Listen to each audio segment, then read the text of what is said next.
Aujourd'hui, j'ai signé plus de 3 600 euros de chiffre d'affaires sur le mois de juin.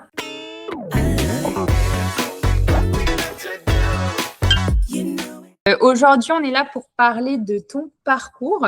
Tu te présentes comme facilitatrice d'ailleurs, donc ça c'est intéressant, c'est assez unique, donc on va pouvoir en parler.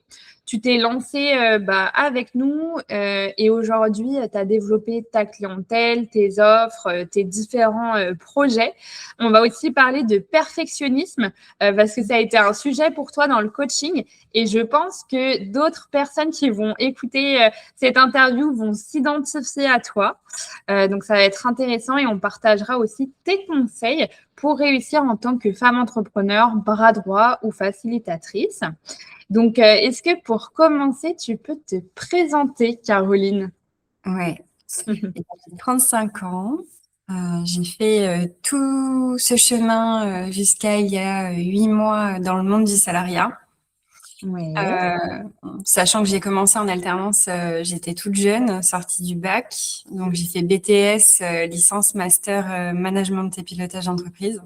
Ouais. Et j'ai un parcours un petit peu atypique. J'ai eu moult reconversions sur tout mon parcours.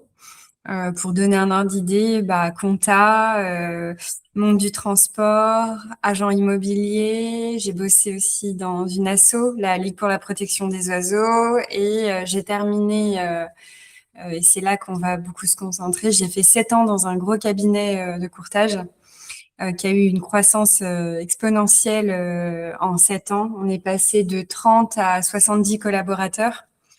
Et j'avais un rôle un peu multicasquette. J'avais un rôle multicasquette puisque je gérais aussi bien, j'étais DSI, donc je manageais une équipe de 4 devs web. Donc on a créé des outils, on a changé des outils, on a accompagné les collaborateurs à changer et du coup sur toute cette dynamique de changement. Et puis, il y avait aussi la partie déménagement, qualité, conformité, enfin bon, bref, multicasquette. C'est vrai que tu es très polyvalente et c'est vrai que d'ailleurs dans notre clientèle, on a beaucoup de femmes polyvalentes et ça, c'est une vraie force. Et je trouve que en tant que facilitatrice ou bras droit également, c'est des vraies compétences à avoir, quoi. Ouais. Et est-ce que tu peux nous dire, alors déjà, aujourd'hui, toi, tu te positionnes comme facilitatrice. Qu'est-ce que ça veut dire concrètement et pourquoi tu as choisi de devenir facilitatrice, justement? Ouais, alors j'aime bien dire facilitatrice et tacticienne. Tu vois, le discours, il est déjà en train de changer. On parle beaucoup de pitch pendant la formation C'est vrai. parce que, comme tu l'avais dit, facilitatrice, c'est pas encore assez parlant. Tacticienne l'est un petit peu plus. En fait, pourquoi j'utilise ces termes? C'est parce que je me positionne vraiment entre la stratégie et l'opérationnel aux côtés des dirigeants. Et en fait, j'essaie de faire un mélange d'écoute active, d'analyse. Je suis quelqu'un d'extrêmement curieux. Je cherche toujours à comprendre. Et en fait, c'est par la conversation qu'on va aller écouter le. Donc, en fait, par l'écoute, etc., on vient accompagner le dirigeant à prendre des décisions, retrouver de la clarté. L'idée, c'est vraiment de se mettre au service d'une vraie problématique que j'ai étudiée pendant mon étude de marché, qui est la plupart du temps la solitude du dirigeant et le fait qu'il a besoin d'un regard extérieur pour prendre ses décisions et pour l'accompagner dans son quotidien. Et alors, qu'est-ce qui fait que tu t'es dit, finalement, je me sens mieux en tant que facilitatrice qu'en tant qu'assistante virtuelle ou bras droit ou d'autres termes qu'on peut entendre. D'ailleurs, il y a plein de termes en réalité qu'on entend sur le marché, donc ça peut porter à confusion. Mais toi, qu'est-ce qui a fait que tu t'es dirigée particulièrement vers ça plutôt qu'autre chose? C'est simple, en fait. Quand j'ai quitté le monde du salariat, au début, je me suis dit que j'allais être assistante administrative, faire de la facture, pré-compta, enfin tout ce qui est purement administratif à la base. Et puis en fait, il y a une vérité qui est venue à moi comme une évidence à un moment de ma réflexion, c'est qu'en fait, je déteste l'administratif. Je déteste ça, ça me donne de l'urticaire. Enfin, j'ai ça en horreur. Ah effectivement, c'est une bonne raison en tout cas pour ne pas proposer cette offre déjà, effectivement. Ouais. Et en fait, là, à ce moment-là, quand on sait qu'on veut entreprendre, mais qu'on se rend compte que l'idée de base ne nous correspond pas, on se met à se regarder, qu'est-ce que je sais faire, qu'est-ce qui est naturel chez moi, qu'est-ce que j'aime faire, comment j'ai envie de le faire. Donc en fait, ce qui est naturel chez moi, c'est ce côté multicasquette, généraliste, le côté regard transverse, analyse systémique. J'aime comprendre les choses, les questionner, les challenger. Et du coup, une fois que j'avais une liste de ce que j'aime faire, je suis allée à la rencontre des dirigeants. J'ai fait une quinzaine d'interviews qui ont duré environ 1 heure et où je venais interroger les dirigeants pour vérifier que ce que j'ai envie de faire a un réel, aura un réel impact, parce que l'idée c'est pas d'entreprendre juste pour se faire plaisir, faut que ça serve à quelqu'un. Donc en fait, c'est pourquoi pas de l'administratif et pourquoi cette bascule? Parce que ça me ressemblait pas et que c'était pas un comportement naturel chez moi. Et pourquoi faire ça? Parce que c'est naturel chez moi et qu'en plus il y a un besoin. En gros, c'est ça. Ok, très bien, hyper clair. Merci Caroline, je pense que ça va inspirer et même faire cogiter certaines girl boss qui vont t'écouter à ce moment-là. Et nous, tu nous as rejoints en janvier 2026 au sein du programme Destination Assistante Virtuelle. Qu'est-ce qui a fait que tu as eu envie de suivre notre coaching, que tu as ressenti le besoin de te faire accompagner à un moment? Et c'est ce que je dis, c'est que ce moment où il y a eu le point de bascule, où tu te rends compte que l'idée de base n'est pas du tout bonne. Oui. En fait, t'es au chômage, t'as tout quitté, emploi stable, t'as mis ta famille dans une position, en fait, t'as pris une décision qui était hyper engageante et à ce moment-là de l'histoire, tu te rends compte que que ce que tu voulais faire, non, ça marchera pas. Donc en fait, t'es au fond du seau. T'es vraiment, moi, je me suis regardée, je me suis dit, mais qu'est-ce que t'as fait? Donc, panique à bord. Et en fait, pour se ressaisir, j'avais besoin de quelqu'un qui me mette dans un cadre, qui me redise, t'inquiète, ça va bien se passer. Petite tape dans le dos, allez, on va y aller, étape par étape. Et puis, tu vas voir, tu vas te Exactement. trouver, tu vas écrire ton offre, voilà ce qu'il faut faire et ça va marcher, t'inquiète. Donc en fait, quelqu'un qui est motivant, qui est challengeant et à la fois qui donne un cadre et un cap. Et en fait, tu t'es présenté à moi pendant une masterclass avec Héloïse. Euh, Oui. c'est toi qui m'as fait mon rendez-vous découverte. Je pense que d'ailleurs à ce moment-là, en fait, j'étais pétrifiée. Donc je me vois encore te demander, ouais, mais c'est quoi tes preuves? C'est quoi tes chiffres? Et toi, me Ouais. dire, t'inquiète, va voir les avis Google.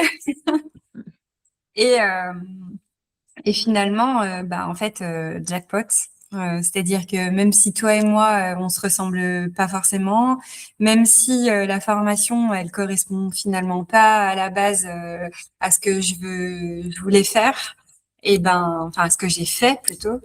En fait, banco quoi, ça a fonctionné, c'est ultra adaptable, ça a répondu à tous mes besoins. Merci Caroline. Et effectivement, ça a fonctionné parce que tu t'es investi, tu es passé à l'action, tu as mis en application les différents points qu'on a travaillé ensemble, ta cible, ton étude de marché, ton offre, ton identité visuelle, tu es passé à l'action sur la partie prospection, sur la partie Ouais, commerciale, ce qui fait que j'ai reçu pas mal de messages de ta part pendant le coaching où tu me disais, Clem, j'ai un rendez-vous, Clem, là j'ai signé une mission, Clem, j'ai signé un client. Donc, ouais. franchement, bravo à toi pour ça parce que tu as été proactive et c'est donnant-donnant dans un coaching. Donc, tu as vraiment récolté aussi les fruits de ce que tu as semé et notamment sur le fait que tu as bien travaillé ta stratégie d'acquisition, de communication, de vente. Aujourd'hui, on le sait, C'est pas juste en étant compétente sur Notion ou autre qu'on arrive à générer plus de 3 000 euros par mois. C'est en mettant en place une vraie stratégie commerciale, ce qui est souvent un point de douleur d'ailleurs de nos clientes, hein, des femmes qu'on accompagne. Ce serait intéressant de comprendre aujourd'hui, de ton côté, quelle est ta stratégie de vente? Comment tu es allé chercher tes clients pour peut-être inspirer les filles qui nous regardent? Ouais. Il y a eu plusieurs points de friction, mais je pense que le plus gros, ça a été de trouver ma cible. Toi et Héloïse m'avaient pas mal bousculé sur le sujet, parce que mon côté justement curieux, je m'ouvre à tout, j'ai envie de tout voir. Ouais, ça peut être un peu plus compliqué, effectivement. Ouais, j'avais vraiment envie de m'adresser à tout le monde et j'arrivais pas à faire de choix. Et finalement, le fait de se positionner, quand je vous ai dit vraiment, je suis en présentiel et que vous m'avez dit, OK, la cible finalement, ça peut aussi être local à Besançon. On est parti sur une personnalité, donc sur les startups, sur ce profil qui a envie et l'agnac. Déjà, donc ça m'a énormément aidé, bosser sur la cible. Et une fois que ça c'était fait, en fait, je me suis mis en tête un challenge. Tout le monde dans ma ville doit savoir d'ici fin de l'été qui je suis. J'adore.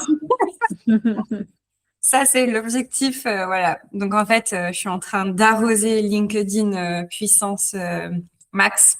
Je vois tes posts passer, en effet. Ouais. Donc, en fait, dans la stratégie de contenu, il y a ça. Il y a 6 posts par semaine. Alors, excellent. Le petit plus, c'est que j'ai une bonne capacité rédactionnelle. Je le sais, j'adore écrire. Donc, on va dire que ça facilite un peu le truc. Là où c'est un petit peu plus dur, c'est au niveau des visuels, forcément. Je les trouve très beaux, moi, tes visuels, Caroline. Alors, je ne vais pas te mentir, même si l'identité a été travaillée, je me suis fait accompagner quand même par quelqu'un. Ouais, je m'en souviens. Ouais, donc puis elle est encore là, elle bosse encore dans l'ombre, je la remercie. Donc voilà, et ça c'est, alors ça a un petit côté, c'est dur parce que ça vient chatouiller la discipline. C'est-à-dire qu'aujourd'hui, j'ai pas encore de retombées de ça. C'est normal, c'est assez récent Ouais. ton lancement LinkedIn, donc c'est ça. Donc là, c'est la 4e semaine à 6 posts par semaine. Donc effectivement, c'est tôt. Mais en fait, je suis convaincue par l'outil et je suis convaincue que, enfin, j'ai des copines qui m'en ont parlé, qui sont dans l'entrepreneuriat aussi et qui arrosent beaucoup LinkedIn. Bref, ouais, déjà, on voit, tu vois, moi, je vois tes publications, etc. Et après, ça va être le temps et ça va être également la capacité à faire de l'engagement sur LinkedIn en plus de poster. Et ça, lié évidemment à ta prospection que tu fais déjà, quoi. Ouais, c'est ça. Donc ça, vraiment, en fond, arroser LinkedIn, voilà, 6 posts par semaine et être patient et discipliné. Première étape. Deuxième étape, elle a commencé avec le challenge prospection durant la formation. Et là, ça a été une révélation. Vraiment, enfin, j'avais une image du commercial qui était abominable. À l'ancienne, un peu et tout ça. J'ai vraiment une image du commercial qui est pas cool. Et du coup, le faire, c'était quelque chose qui m'était impossible. Je me disais, mais en fait, je veux pas ressembler à ces gens qui vendent pour vendre, en fait. Tu vois. Ah non, mais dans tous les cas, ouais, c'est pas ce qu'il faut faire, c'est clair. Et du coup, avec la formation, ça a vraiment changé ma vision, changé mon approche déjà en termes de réseautage. Se présenter dans des clubs, des after-work, des BNI, etc. Ouais, tu as mis en place la prospection physique avec ton pitch, etc. Ça, je le faisais déjà avant la formation. Je m'étais déjà inscrite et puis aller me montrer. Mais en fait, ce qui a totalement changé, c'est qu'avant, je me faisais violence. J'y allais en me disant purée, il faut absolument que tu ramènes des cartes de visite, faut que tu fasses du contact, faut que tu fasses des ventes. Et en fait, psychologiquement, ça n'allait pas en fait. C'était trop, ouais. C'était trop. Donc en fait, je passais un mauvais moment. Je détestais ça. Je revenais, j'étais déçue parce que forcément, ça n'avait pas fonctionné. Et en fait, ce qu'on voit en formation, c'est ça qui fait. En fait, il faut changer la méthode. C'est clair. C'est vraiment de la méthode la vente. Hein. C'est ça, y aller en humain, qui a juste envie de réseauter et de faire des connaissances. Et en fait, ça change tout. Mais ça change tout. Aujourd'hui, en réseautage, bah, je passe un bon moment, je fais des rencontres. Et puis en fait, si ça tourne, ça tourne. Et si ça tourne pas, et bah, tant pis. J'aurais quand même passé un bon moment. Mais je monte mon petit noir. Et je continue à travailler ce côté. Je veux que tout le monde sache qui est Caroline Pirou à la fin de l'été. Trop bien. Ouais. Donc c'est cool. J'ai vraiment changé de braquet là-dessus et je prends du plaisir. Et puis bah la dernière chose, c'est la prospection à froid. Mhm. Et en fait, bah aujourd'hui, j'y vais. Je contacte des gens. Je me mets un objectif chiffre à la semaine que j'essaye d'atteindre. J'allais dire j'atteins, mais j'essaye d'atteindre. Ouais. En fait, je décroche un nombre incalculable de rendez-vous découvertes. Et surtout, Waouh! et surtout, j'ai découvert que je prenais du plaisir à faire ça. Incroyable. C'est assez dingue. C'est assez dingue. Et les résultats, ils sont là. S'il faut parler de chiffres, je le donne. Aujourd'hui, j'ai signé plus de 3 600 € de chiffre d'affaires sur le mois de juin. J'ai encore en stand-by 4 000 € de devis sur juillet, ouais. Et Parfait. ça c'est un vrai booster parce que en fait, ça vient confirmer que j'ai pas imaginé tout ça, qu'il y a un vrai besoin, qu'il y a des gens qui signent pour réaliser ce C'est que je clair. propose. Donc en fait, bah c'est un vrai booster en fait. Ça donne envie d'aller encore plus taper dedans. Excellent. Ouais. Bravo Caroline, je pense que ça va donner envie. Là, tu as donné plusieurs clés qui t'ont permis aujourd'hui d'atteindre des mois déjà à 3 600 € alors que ça fait seulement quelques mois que tu es lancée officiellement à ton compte en tant que facilitatrice. Donc Ouais. franchement, c'est génial. Tu nous dis que tu arrives à générer des appels réguliers et à les signer. Donc là, tu as une acquisition qui est non seulement bien pour développer ton activité, mais aussi pour la pérenniser. Parce que ça, c'est un point que j'aime bien mettre en avant. Aujourd'hui, c'est pas parce qu'on signe un client qu'on va l'avoir pour toute la vie. Alors, dit comme ça semble logique, mais j'ai beaucoup de clientes qui m'appellent quand elles ont perdu des gros clients et que ça les inquiète parce qu'elles avaient eu que de chance, de bouche à oreille, etc. Donc, pour moi, c'est à ça que permet d'avoir un vrai système d'acquisition, c'est de ne pas se reposer sur la chance et d'avoir une méthode qui permet d'avoir tout le temps des clients et du coup, pas d'anxiété. On est sûr d'avoir toujours des nouveaux clients, y compris quand un client s'arrête. Alors, en plus, la particularité chez moi, c'est que mon offre, elle est quand même vachement plus orientée accompagnement one shot que régulier. Hmm. Donc, c'est vrai que c'est un challenge enfin, de tous les jours. En fait, j'ai pas le choix. Il faut que je prospecte, sinon il y aura pas de retombées, quoi. C'est clair. Ouais. Donc ouais, ça c'est un point hyper important et j'espère que les girl boss qui vont voir cette vidéo vont se dire qu'elles aussi elles ont la capacité de prospecter et même d'y prendre du plaisir parce que ça, je pense que certaines vont se dire ah mais moi je vais pas réussir comme Caroline à y prendre du plaisir. Je vous assure que mesdames c'est possible. Ouais, c'est clair. Et j'ai bien aimé un point que tu m'as partagé, que tu voulais parler avec moi aujourd'hui, que je trouve hyper important, c'est le perfectionnisme. Ouais. De mon côté, j'ai accompagné 260 femmes, et notamment chez les assistantes, bras droits, etc. Vous avez quand même souvent ce point commun d'aimer faire les choses de manière très rigoureuse, carrée et perfectionniste, ce qui est bien parce qu'il faut évidemment livrer de la qualité aux clients, mais des fois au point que ça peut être un handicap. Est-ce que tu peux nous en parler? Ouais, je t'ai contacté sur ce sujet-là parce que, en fait, je me rends compte que quand on déverrouille ça, il y a beaucoup de choses qui peuvent changer. En fait, quand je me suis lancée, bah, enfin, en fait, au moment où on se rend compte, moi, j'ai vraiment besoin que les choses, elles soient totalement ficelées pour pouvoir les dévoiler au monde. Tu vois, en gros, c'est un peu ça l'idée, c'est que si je montre quelque chose euh, sur les réseaux ou que je vais approcher des gens, j'ai besoin d'être hyper carré dans ma tête, que tout soit ficelé.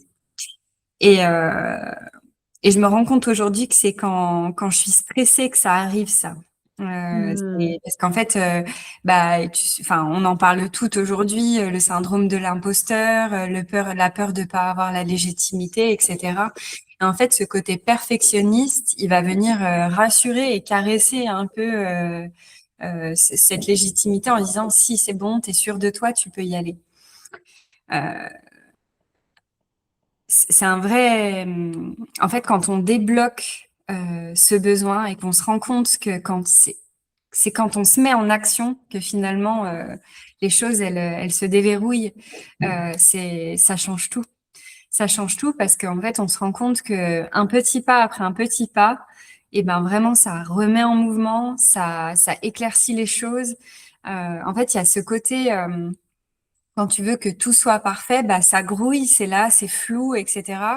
Et à partir du moment où tu mets une mécanique, où tu commences à faire des actions, il y a une espèce de soupape qui redescend, il y a quelque chose qui se déverrouille, en fait. Et il n'y a plus qu'à faire et arrêter de penser. Et ça, vraiment, ça change la donne quand il s'agit d'avancer, quoi. Clairement. Je suis d'accord, ce que j'aime bien dire, mieux vaut fait que parfait. Oui. Clairement. Ouais. De mon côté, je suis pas perfectionniste dans les détails. J'aime que les choses en global soient très bien. Et s'il y a des petits pourcentages de détails qui pourraient être améliorés, je peux le faire plus tard, c'est pas grave, etc. Et souvent, ça convient très bien pour satisfaire ses clients et se satisfaire soi-même.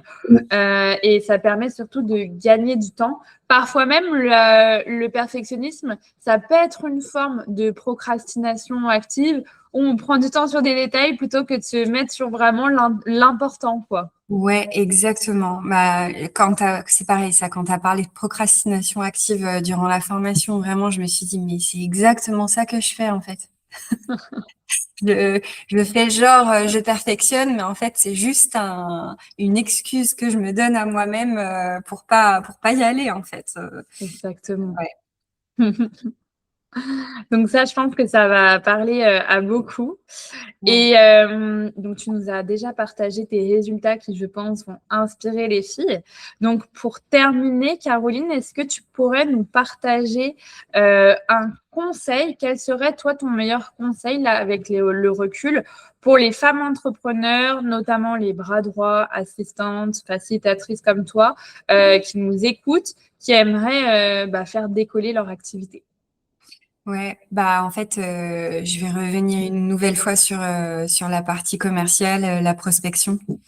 Et en fait, je fais le parallèle avec le perfectionnisme. C'est en fait, c'est allez-y, débridez-vous, mettez-vous en mouvement et vous verrez que petit pas après petit pas, il y a tout qui s'aligne. Le principal en commerce, c'est d'être aligné avec ce que vous faites. Et c'est ça en fait qui va faire que le commerce sera beaucoup plus simple. Si vous êtes convaincu de votre valeur, de ce que vous pouvez vendre, de ce que vous vendez tout court, le commerce, en fait, c'est quelque chose qui peut être vraiment fun et vraiment agréable si c'est aligné. Excellent, c'est une très belle phrase de fin. Donc, merci beaucoup, Caroline, pour tous tes partages. Je te félicite encore pour ton parcours au sein de Destination Assistante Virtuelle.